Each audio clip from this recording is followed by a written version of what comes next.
Ea, whatala whatu ma moli atu le whamalo ne fui tau fau le lofa malanga leo le tua maua le avanoa e.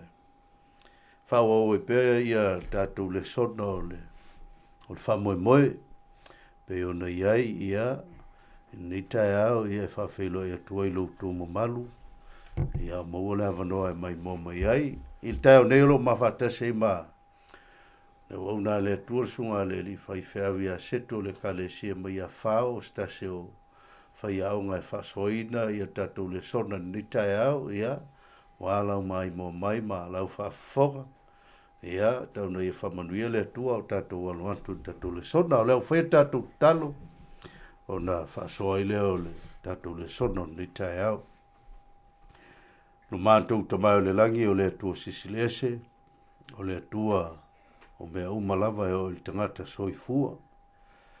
Whaftai nei tai au fau o mātou maua. So alau pule mwha soilo whina ngalo i lungo le ea. Au maua le avanoe mai mua mai u tangata mwha foga. Talo e soson mai lau fiu. Na una whaifeau ia setu malu tangata. Soson iatu le wha fonga au tangata ni a manino lo whina ngalo. E ala i le mana o le ngang paia o le mātou talo lea. Whaaftai mo nei wano no lo suafa Yesu. Amen. Le sona nektai au e so mai ai ia le tatu le sona o le nei foi kuata e whao tuina o le maliu ma talioti ma le whamoe moe i le lumna. Ia o leo tūla le sona lona iwa o le nei foi whasolonga o tātou poklame o le sona o le whamoe moe. Ua whaautu e na o whaitau whete nai. Po o nisi o whamau maunga ma tustusinga o tuspaia. E whete nai eila ngona, whete nai eila o kevisiano, ma lo lantou whaliluida o upua le tua. Ile afionga lava lantou ia le tua, ile eise whete nai. Pe a o lava na tautala mai, ma whamatala mai e tuspaia ia lava. Ile awala o loo tala noa mai ai ia. Foi upor tuspaia, o mata upor tuspaia. I se me e au tu iai lea whamtalanga ma lea tala tuspaia. A ela na whete nai ma le mautonu ma iai ia le esesenga. Ona ua whaali liwa le tangata e whawhetau i o lantou lavala ngona. Ma lo lantou poto ma le tamai. Peitai, e te tau ona tala noa ma whamatala e tuspaia ia lava. A e te tai atu iai o tātou langona. A e leo le tau mawhai o tātou e te tai le tuspaia. I le mea tātou te langona i o tātou natu. Ia, e pei o le o tūna o le sona o le nei tai au. Ia, e maua ia le tātou mtua tau loto, tātou le sona i le Ioane 5 lon whapatosu maliwa. E whape nei e sue au tau itus. Wau o tō manatu, tau te maua i le ola, e whawawau. O tusi fo ia, o lo mōri mau i a tea. Ea, o upu ia. E leo ni upu se apostolo, pos perfeta. O upu lava ke viso e whatatau i a te ia. I le whaonga ino tuspa ia. Fe me Iesu, i outou sue, o outou sue tus. Ma loutou manatu tau te maua i le ola. A o tusi ia. O le mon mau ia tau le li o le ola. Le li e puna o le ola e whawau. O lona winga. O isi a wala sa whaunga e lantou e antama mai mapoto tuspaia. Lantou te whaunga se seina e ave ile sasai tangata. Ma lantou whaunga ina se seina e whaatele e ni tūla fono e a fia ma ave ia tangata le avenga. O le mafuanga lea, o le tamuna o ia Iesu e tala no mai e pei on tatu iei. Ona A vea leo tuspai o sa wala fte na I mafau o tangata ma le talia ina. Pe foi la le nei. Mai e whamtalanga Peteru. Au tūtal noa I le awhionga le atua. Pe au na fsiringia o tō. I o tō sau ni e tali atu malanga malu. Malamata. Ia ila antou e fesili mai ia te utou. Ina I le winga, ina ia maua, le wha moe moe. Mo ia te utou. O lona winga, pe au na sua sua la fionga le tua ma tātou vavai. E leo sea wala tātou te avatu ai ia se tinga. Ma avatu ai ia se langona ma mawhai se tangata. Wa whaafai ngata ai le fionga le li. Ai o le wala tātou te avatu ai le upo le tua, avatu le anga malu. Ma le loto mau lalo. E lango e Paulo ia le whamtalanga le whai mai o Paulo. Ia tala ia tu le upu, ia wha mau lalo, ia wha maa losi ia so e taunga le muai. Mō na aso e le taunga le muai. Ia e wha tonu atu, ia o atu, ia o iatu, ia popo iatu. Male onu sai, ato uma, male o iatu. E manino le lei, le fionga le li. Whai mai whamtalanga Paulo. E iai kai me solonga le lei ai. E iai voi kai me le solonga le lei. I seisi whamtalanga. E iai mau o tuspa i e whawhai ngofie I o tātou manatu mamla ma ngofie. A iai foi mau o tuspa I e male fionga le li I tustusinga tuspa I. E tau le manino mai whawhai ngata. Ao le wala la lea I e matua toa le lei ma whai tau ma sa ili le ngang paia. E whamatala mai. Ia le fionga le li. Ia, o le amtanga na tato le sona pesi na whasoa. E lang ai le vaenga lau sunga whengainga setu. Tai te lo le so mai la val tato le sona man tuole mau o tuole va so lente nei le fai mai ia le whamatala. Ayuane. O le wo yante ia le a lo ia te ia le ola e whava. I a whela tātou toi wawa ai le mau o le vai aso nei. Mei so tautu si a wā mūtou manatu, tau te mau ai le ola e whaavau. No winga me mua na leina so e tangata tusi ina ia mau alo le whaavau lua. I o tau lofo. Ia o tusi o lai mo le mau ia Yesu. Lo no winga o mea na e lua tau no tātou wawa ai ea o tātou so ina fionga pa ia le tu le ngata i tātou wa ia maua I e tātou le ola. Ai sili lea I o tātou loa. O tusi uma e whaasino ma moli mau ia Yesu Keriso. Lono winga le autu o le vaiaso le nei olo iai ia whamtalanga whai mai o whai tau e whete na. Ia, mai e tau mai I tātou.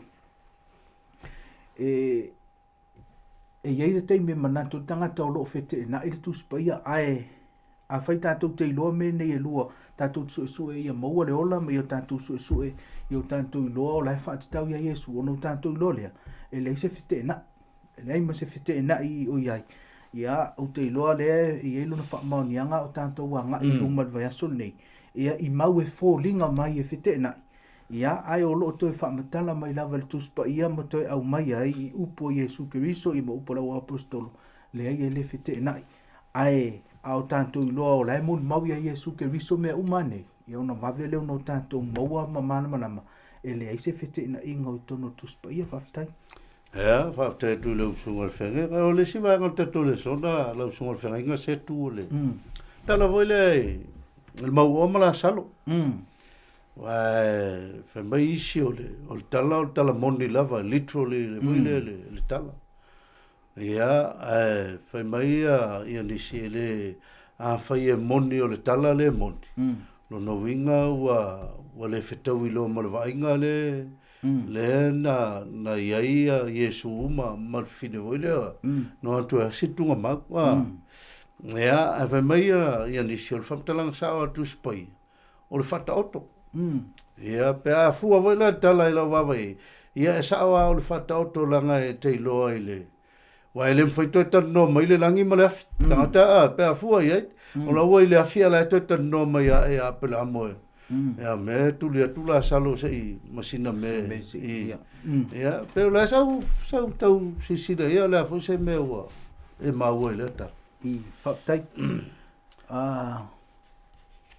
o le tasi leo mau e fete e folinga e fete na man tua vai aso e valu ia na tatu so ina tatu te mau ai o le oti ia ua le loa e le oti se tangata oti se mea anga isa o lole mana va ola i le tua a lona winga o le aunga toa na o le sona le aso nei mai le na tatu fa mau ni mel tus pa ia e moni fa mau ni le o onga na a e oti i te le to i lo se mea wo fo ia le mana va i le tua mana va ola i le tua a o le winga la famtalanga e le mfana fite na ile tus pa ia a fai e tali tonu tangata o le o onga le pe a uma le oti lona winga wa fite na il tus pa ia a me mo o te pa fai tatu te va ai o le tala lea o le fata oto pa fai te meita wina le sono le vaso nei tatu te mawai a fai o le mea moni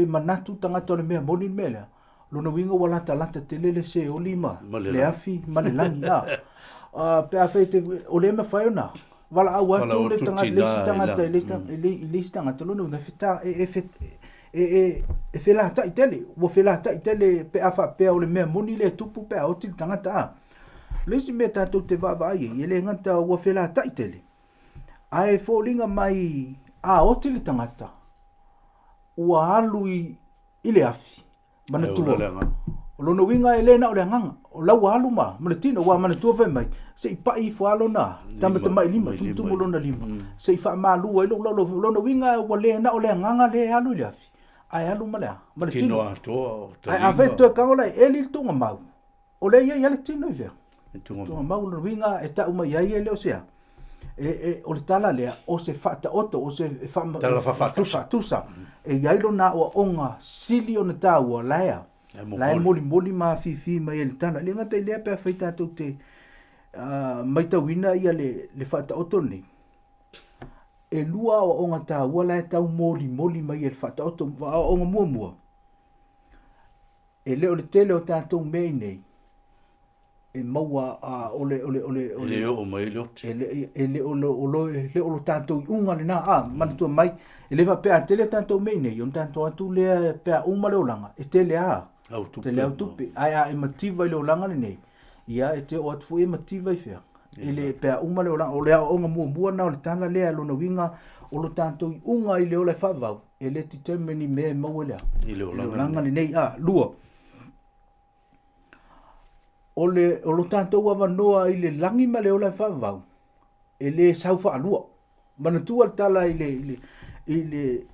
ala salo ma le maua fa me tala le maua fa mon mole se e alua tua ia se tu le ala salo e tau i o uso la ia o na i mai in mele fa me le tala Abraham ia i lo le ia a fa e peto e tua to se tangata a fa tla to te le tal tonu i le profeta mai le o la tu te le te tonu fu tangata tu winga o main point na lu o le fanta oto le e le tala no mai i le mea moni e tupu pe a e alu pe a uma le oti a le fat man tu le fanta o mo tanto wa ai a fa pe wo fela ta ite le no winga e ma faia le tina fa pe nei wo oti tina ya lu le ola walu manuia ai oti lan tamalu le ele ma la yalo no winga ele enjoy el tinala le langi ma le mana tuol tala tuspaia o le langi ele yesia se loi mata mas fano no ai yelo tatu a fail fela ta ile o le langi ma le afi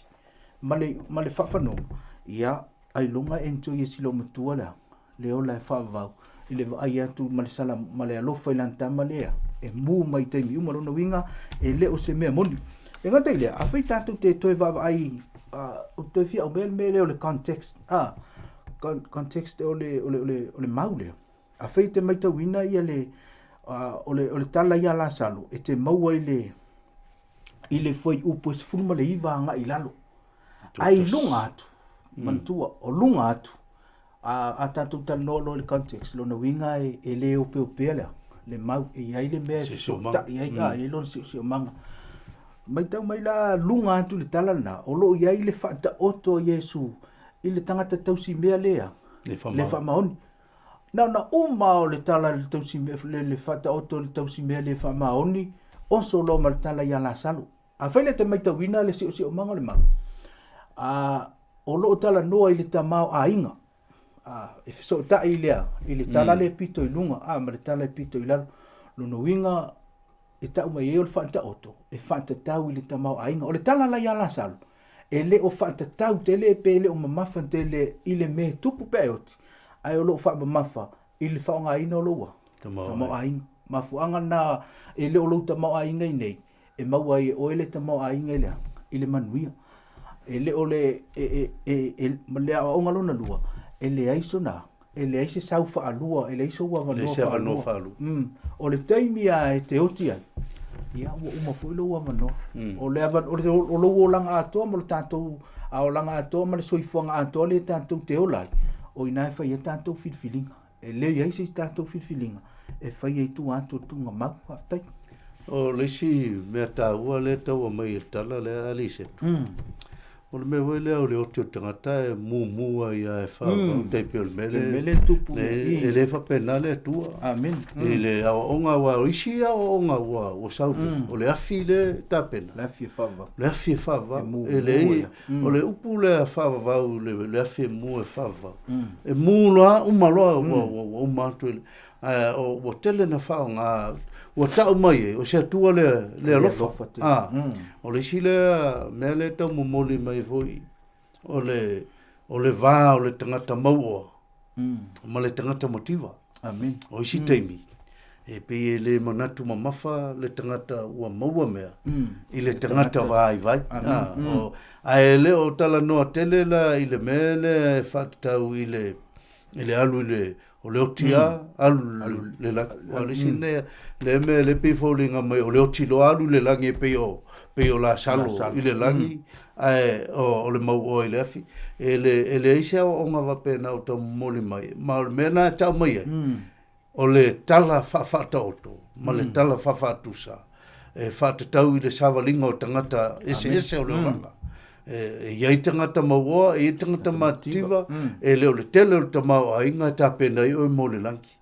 A misi Yesu, pe o tatu tanoi, ne va pe leo ni toi mai tatu mtua tauro. A misi Yesu le i tutono tu spai. I o luna winga e le mua savano. Ia, o mtua le alofa le atua pe o nea mai le illustration na. O se vainga le mānei e le langi le iei o tina e wa lan tama. Langa o le langi le whamtala e wharinga e lusu matasi fu koe wha. O le langi le toi se oti, le se toi se puapuanga, le toi se whano noa, ai fia e whawa. No na winga e le tupus fia. Pea whai e mo i le melea. O le oti o tangata alu le afi. E mai warwala o mai. Sau whamana mole. Ia, le manino atu spai. E le la sa whtena. Ai ua whtena i au langona o tangata. Ia, o le si vai ngā tau, o tasi lea mau e whetena i tele li i setu. O le whea vea i se tangata ia ona i ewe ape ua. E le o matua whama mawhaina tangata. O le mele o le aso, o le so e whaatasi e maa o protest o le whamtalanga le luka e lua sumatolu whi poe wha sumatolu o le hasi nau sue ina o le afosina whamtalanga o lo ia i le vaenga lea ia ma mauna e pe rone lua sfulu whi poe sumatfitu i le fide fui le na o atu e me sule kele i tele i o pakale kele i o ia se sa ngoa mai ala usunga le ia whaftai pia whai tātou te mai tauina ia le mauri nei ia mai o le whaaliunga le taatele ma ua whaonga ina e le tele tangata mai o le mea moni ia e whaingatā ona to e whaamana malama i tangata ia ona o maasani i lantou a ia le talitonunga o lantou na whaaliliuina ia le tuspa ia sa o lantou whaaliuina foi o levo na ia lea lantou mafau i le doctrine na mafuanga na lantou te whaaliliu ai ia ona o laua ua iai le tu levo na iai le talitonunga na i o lantou mafau mafuanga na o le whaaliuina vapea ai a whai tātou te vavaai i le ngangana na tūsi ai le tūspa ia e tele nau tātou e le mauai ia le koma piota maisi mau mea o lo ia mea na tuu ia e tangata whaliliu ina ia longo malie masolo le leile whaita wina o le tusi ia solo ia le solonga le leio le whaita o le tangata ai ile ngangana sa ona tusi el tusi pa ia le o whaonga ina la ia koma ina ia mawhai o na solonga le leila la ina manino ai whaitau mafuanga la na pe awhai manatua tātou toi fo ia le tau amataino tātou le sono te aune e le fete na ila le fete na tusi pa ia a whai tātou te manatu o le tala lea Iesu lono wingo wa fete na o ye fete na inga me mo tātou tu lena e ta ua le Ioane luas fulu whai upe suma fitu lena tau pa i atu le fine mai whatat aua e te pa i mai leanga o leo te leia lua ele tama a whai la e sao Iesu o le taimi nei tatu whatase il paradise lono winga sa o lawa fo i mai Iesu o fo i mai Iesu i le taimi o le toi tu ia le whai mai Iesu le Ioane luas fulu whatali ele ia o te le ia veina au le tama le ngata i leo le Ioane sfumal fa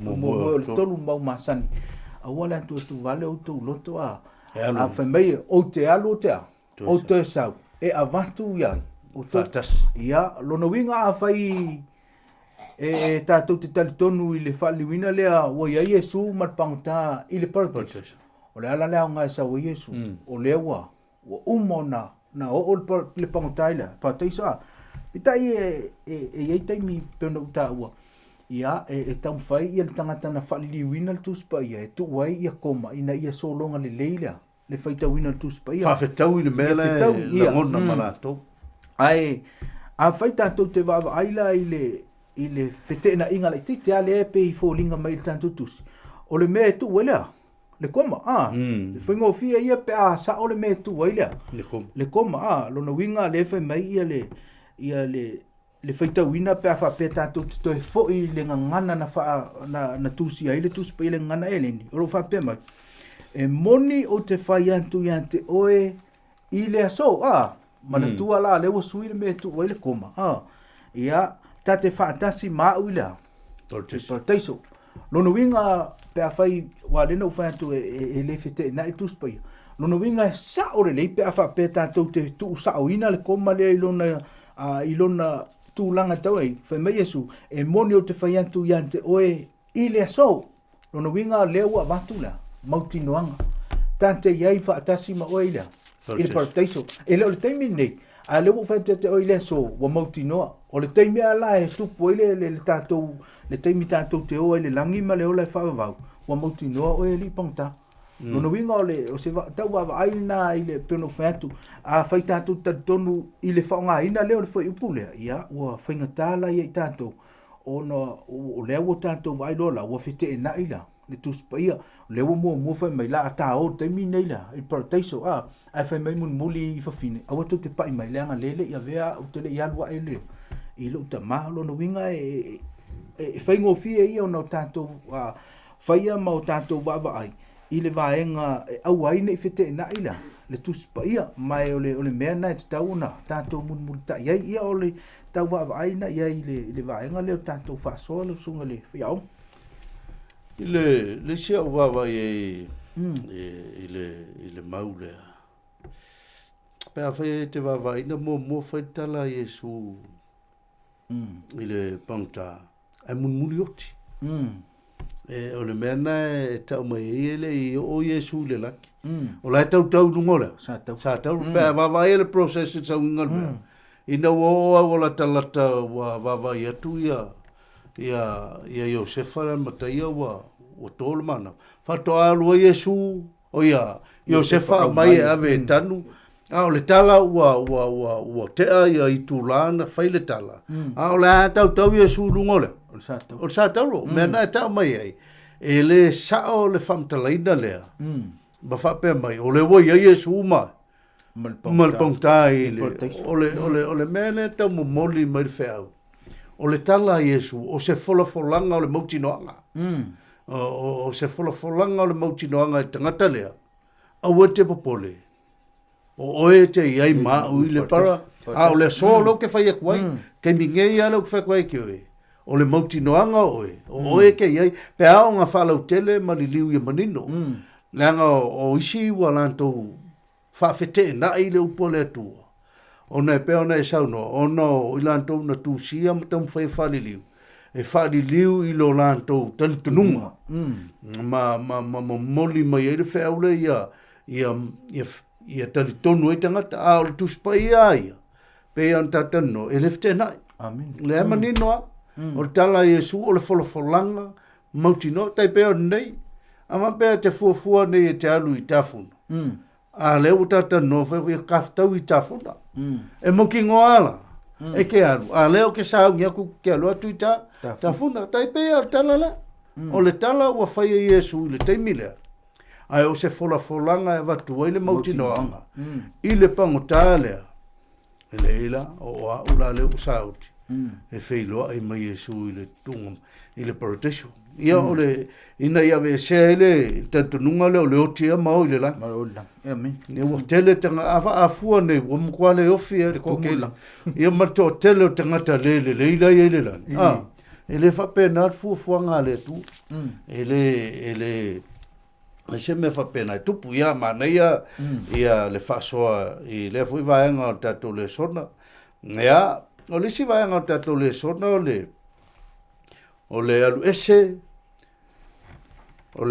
ma le a fatasi ma ke wiso o famtalanga le al famtalanga tanga le paulo amen le famatala i le kale si Filipi le mai paulo lo woti o lo wola o ia ke wiso a lo woti o lo manuia a wola fo le kingo ia o fua i o ngalu ave mele si famtalanga paulo a o mela le ukupu o fale kongo i mga koe lua le lola po ke alu fakas ma ke wiso ia po lo ngofo ia ke ko a walu e siria le tala le pa o walu e siria kula a ngofo foi moko o sili foi la nga ia ko ai o le lo me la fa o la sa kau sai ringa le vaenga wa le mana ia wa langa o kasi foi le vaenga o la manga ku kanga o lo manga ku palpo e o ki lo alu lo la ya sei ka kala me al vaenga le ala sunga haftai te lo le afu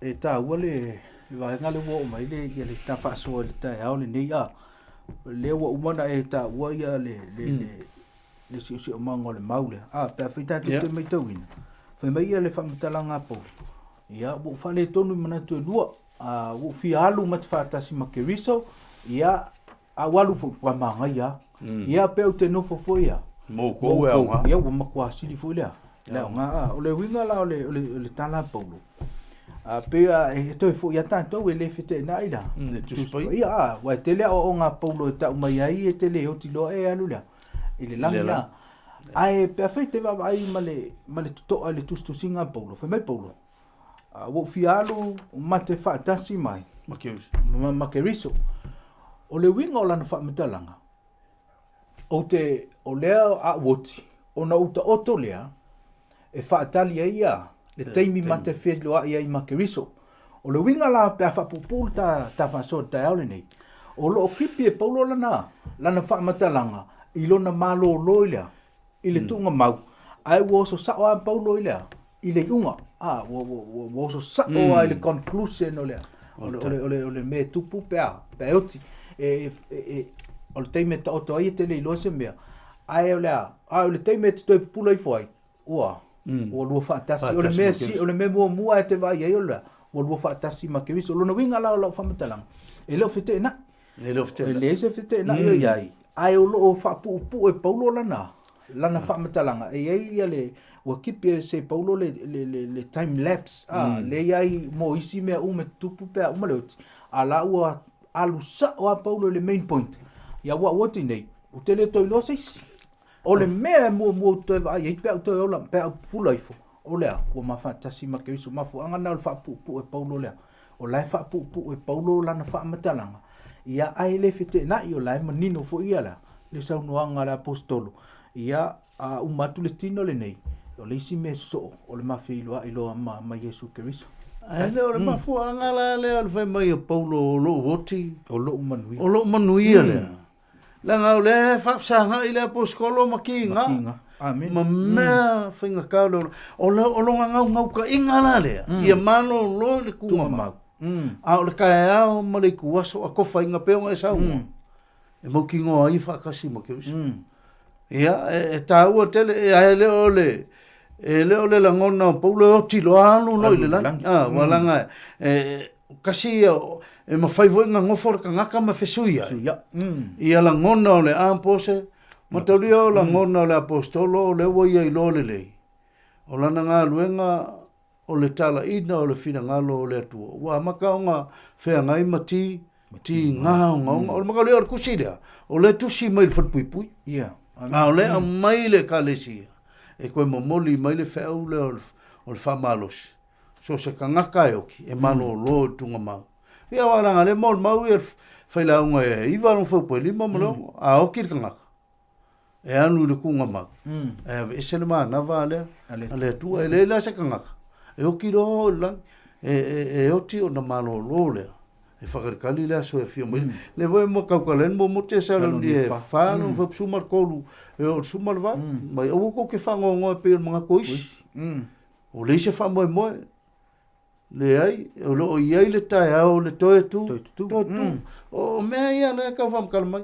Ai o peo ka tanto tatala noa i le whete e nai. Ua whete e nai le tuspaia i manatu. Malangona o le tangata. Ua tau mawhai le tangata. E tatai le tuspaia. I le mea le mawhauwhau ia. A ele o le mea na le whai mai tuspaia. O le ema nino le le. O le mea na tau. O le mea le o te talo mawhai tau. Amen. O le mea na tau. O le mea le o le suasue. Ma suasue. Ma te talo ma wala au le atua ma ana pongi. Ma whaitau tuspai. Ele na o whaitaua o nistei. O tele o isi tangata e whaitau e mana o ia poto. Amen. Ia le sile mea tāua lau sunga le wheo. O isi tangata e ala na nau e whaitau tuspai e ia poto e. E whawhi nau e tangata e mai pauru. E leo leo ngā. E leo le mea nana o me tuspai. Tele i o tangata o tawawa i eri. Ua peile tuspai o se mea ta alo. Voi le whaiana... E whaariali e le sila whiama le lo, le ai o tu se le tua. E maua i le ola ea. Le ka, koe fōi e te atum tua tau loto. E maua i le ola e whawau. Ma maua i e su le ola e whawau.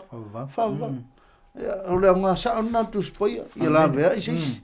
E leo le whai e o tā unga i runga tu spaia. Ia, ma neia le vanga o tā le soda. O le si vanga o tā le soda, lau sunga o langa wai e ista tonunga. E whaatatau i le tangata oti. E peivoila le tala le a Peteru. Ma tau leo le taimi o noa o Kenesi. le tuso kenese. E whai mai le whamtalanga le i e tala Peteru. Mai ua o latu fo i Jesu e tala i le. I le whale pui o nganga. Ianga. Le e isi a onga le mai. A onti tangata i a walu le sino whanga le. Tau o le pule katolio, i le ngame e le e furunga, i a olo te meto e tu, mai tangata koe lele, mai le nganga molu, ia o le si tatununga, e alula, le ila le si tatununga lea, mai no fal pui pui, ma vinga ingi fal pui pui o nganga lau sunga le fe. Ia, whaftai, te loe ta ua le vanga le ua o mai le tātou whaasoa, o le o onga lea, o lo wa tanteli femer taimi wai femer na le tantununga le o le taimi le na mali wa Yesu na lo nga nganga ile Farpui ile ngang ile farpui nga o nana la unga ya o no vole mu te feita ile maule le tu so pete return a bo pete return te fiu su e pe ta o mai le taimi na lo ya Yesu e la unga ile il farpui nga lo no winga ele o ta ua mai lava se fa tasi ele o ta ua mai lava i le na alu Yesu temina na mali wa ele o temina na le tu si le tau tala i pete ai isa u va ai male su e foi le sono version ni e te mawai man tu o la tau tala peteru ile i nganga la far pui ile temi ai o noa o no fole mo vai o le tele o teimi tanto te tonu ai o tanto o lea e o tangata uma anga sala o laia o le fa pui o tātou loto Ono le. ono le anga sala a lono winga o le taimi a tātou te lea mio i lea mio le ntua o le taimi na laua mo manu malo le ia le anga sala i o tātou tangata lono winga o le winga le nā o lea o le fale pui o tātou anganga o lai tau tala i le anga sala o matua o tātou anga sala melo le whamitala o le ala le winga o le whamitalanga Peteru na la unga Yesu ia nganga i le taimi o lea i le taimi o noa lono winga o nganga i le taimi o noa e peia o tātou o manu malo i lea le anga sala o le whamitalanga le tuspaia o lātou manatu o na o lea le leanga lono winga o laea sai ti o lātou nganga i le anga sala pui le anga sala pui o tau le sao loka le anga sala o le winga na o tala Peteru whawhela na la unga Yesu ia nganga i le taimi o noa sa whaonga ina Yesu le nganga o le tua noa o le taimi tonua na le tau tala i Peteru sa la unga ia noa sa la unga Yesu ia nganga ia sa whaonga ina ia le whaila unga whapitoa leo noa ia nganga lea lau o manu malo i le anga sala wana o le anga sala no winga lau o loka le anga sala o lantou manatu whaonga ina lo le nganga o le tua ia noa o ia la unga no winga la whengo fia tato mta upe le fite na ifo o le winga o le whamtalanga Peteru na la unga le nganga lea Yesu ia nganga o lo whatpui sa whaonga ina le nganga o le tua ia noa na te la unga ina le tala le leile teimi lea ia nganga lea le whatpui wa te whiwa sua le maulea pe le whamaunianga na oti Yesu alu la unga ile ele mau e tono tusi le na le maulea i tuso Peteru le teimi le na lea wa no for tangata ia tu ia ile taimi foi mai o taimi na lu ai te le mau el tu si le mo Peteru na mo liu Yesu wa lu fe alu le ang fa pui o ngang o lai tau tala ia nganga o matua fa pui le anga sala ai na la unga Yesu ile taimi o no fa nga ina ile ia no o le nganga le na le e tau o mai ile fa metalanga le tusio wa mo Peteru ia o se tau va aina ia wa le sile me fa mau linga o le tala le e le o tala no i ni nganga po ia le lo atu wa au sili dei na isa nganga na fa Yesu e fa tu tono tangata pe le ai nga tu le o ta chawa le isa nganga o le ele il palpala mana mana valo ile tuola ya a o leisi le whamatalanga whamatala i le tangata ola o le nganga o lono winga o le tau tala i le living show le tangata ola ea lai ola o le winga la pe o whamatalanga le tsau noi e sao ala o le la le whaunga ina e le nganga paia o noa e la unga le wheau i le teimi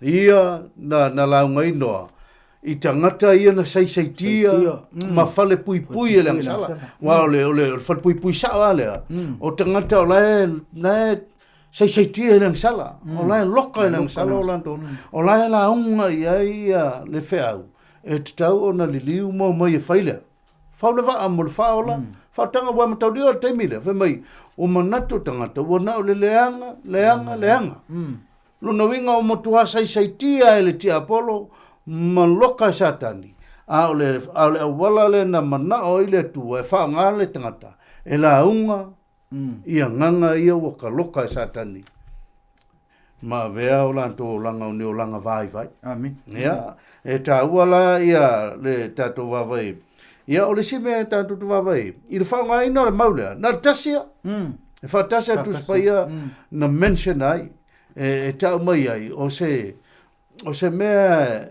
e moi i le tanto vai ai le fa mama fa mai le me fa pe a me o ni nganga a o tina ola i o nganga man no foi for pui ia la si dat fa pe i le nganga o le lom tu fa pe i le nganga e le ai ma se wa vai nei me o le nganga pa wan me fa le tu na o le loto tangata le ton malona ma fa nga yo ia me le e sao atu spaia. Amen. A o le suinga e le tangata malana whaupunga. E mafua e ona whetena. A tu spaia ia. E le eiso na whetena ai. pe a whamatala ia lava. Ia, lela ta se e tu le whai unga o tātou le sota, tau le voi le whalo anga voi le vai inga voi le na vai ia Ioane, mai na ia vai atu, o lo oi mai ia. Ia nganga e lalo le whata whaitaulanga ma walau atu. Ia, po hawhe e tau iai la tau nei, tu sa ole, pe whoringa mai o lae whiola, pe whoringa mai o le tala le, o lau whiote a lae whiola nganga o tangata nei. O la sau wawa e, o me, ai me o lae lalo le whata whaitaula. Pe e se hafo mo tau o le whata whaitaula. Tai. Ta ua pole le vaenga le ua, tanto o tasi le o vaenga tauna o tanto ai o le mana tua o le tusi o whaalinga e tumuia. Tumuia yata whaatusa o le memo mona tanto te vava ai o le tusi o whaalinga. Ia e tumu yata whaatusa. Ono winga ele o tala noa ilea. Ili me moni. Tino. Leisi mea tanto te vava ai o le whangaina e Ioane ia le tala o le whale whita whai. Leanga o le tala noi lea, whata whita ulanga. E le o le tele o tangata veme o le tupu lea. I le langi lea. Ai a whai e te meita wina. Mana tua o le tala o le whale whita whai. E iai le poto pa ia ma le mea sisili o na pa ia i le langi. Ai le ai sea se auta court ele o ia sea se malai le tu le fata ele le fata la fa mo me manongi le va ai yone vai pe a fete me te wina me le va ai yone o lo ia malea ma toto o lo malingi o la toto o lo no winga o le fata le fa fo le o si ile le fa mu o le taula le fa i taula mu le winga la lo fa mitalanga ele mo fa no tupu ile langi le anga ele ise auta court o le o le whalewhita whae o langi. O le autako. Lotoa. O le lotoa. E te mau e le whalewhita whae i le lalo langi. E le mau e sea. E le whalewhita whae i le langi. Toi fwoi leo lau whamitalanga. E le o tupu i le langi me lea. E wholinga mai e tupu lalo langi. Ona o le whata le ewa ai ione. O le whata e tupu. E na o le lalo langi e tupu ai e le tupu le langi. Leanga o le maa mwena fasia i le whea. I whafo le lotoa.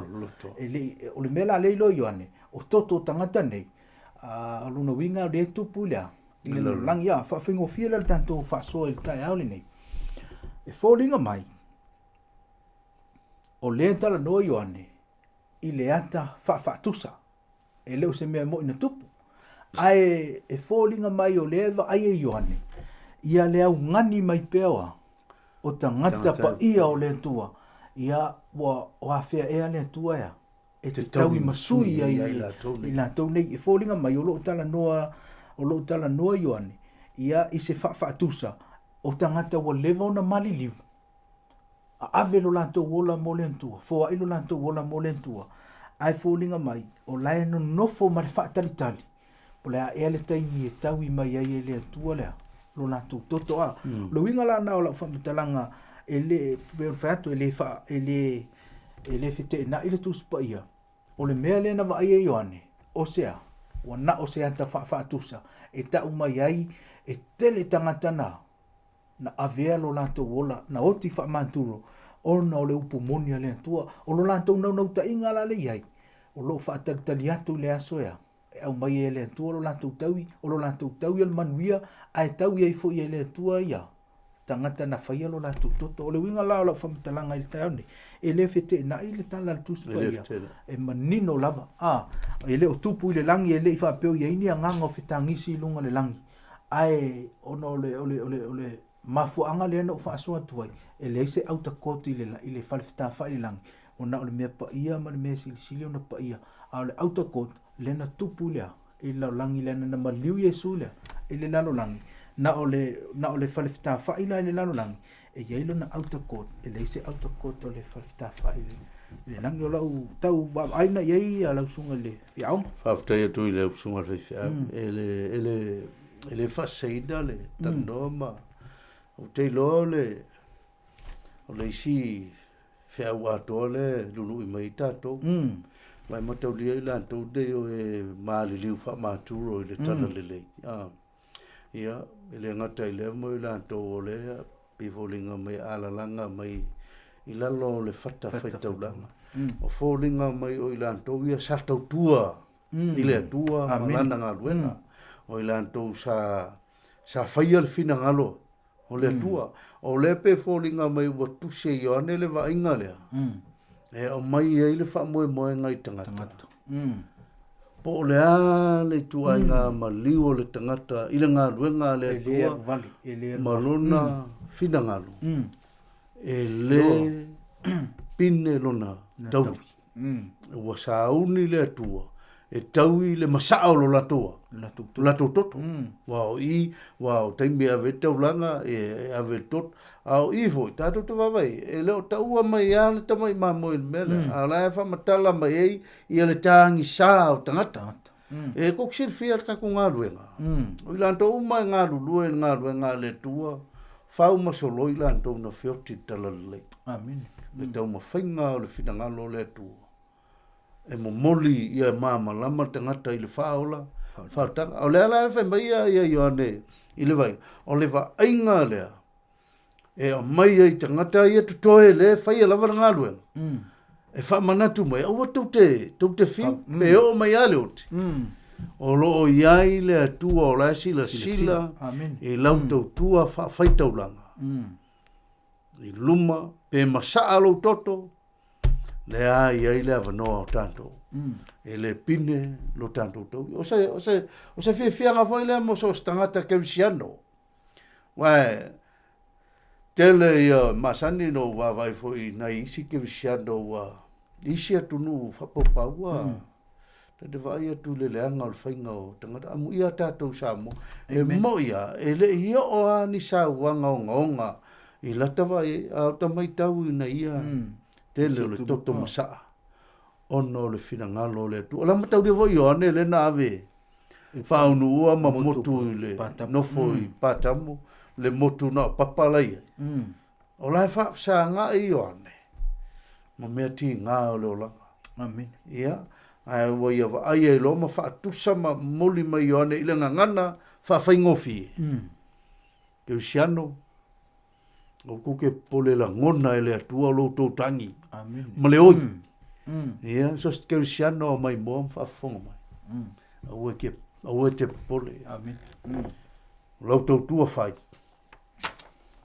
ela ngona ele atua so state amen ia va mo mai le atua pesi manatu mulmuli lo so le feu ia fa mai ai lo ta to le so ta wole va nga le wa fa i wol ta to le so na ele pung sale langi tu tua me fa me talanga la apostolo o po o ne tu manatu se me fa le o ngalo tu ngalo no winga o le tatu te tinga ine le temi nei ai o ta pena le tu fa mo ngasili ia o le familiar fa talanga paulo tu so roma van ele fa tu saina tinga o langa nei il bela o ta pena manuia tali ia viele li amen fa ta ia tu ile fa soe lo sunga ferrega fa tai fo ile mai mo mai ma fa fo ma ia fa tu mo ele tu fa lava ele tu sta finga vai o moli atu e ala ile so ino tanto le sona o le fa mai ata tu talo ia talo me lo sunga fa mai ata klami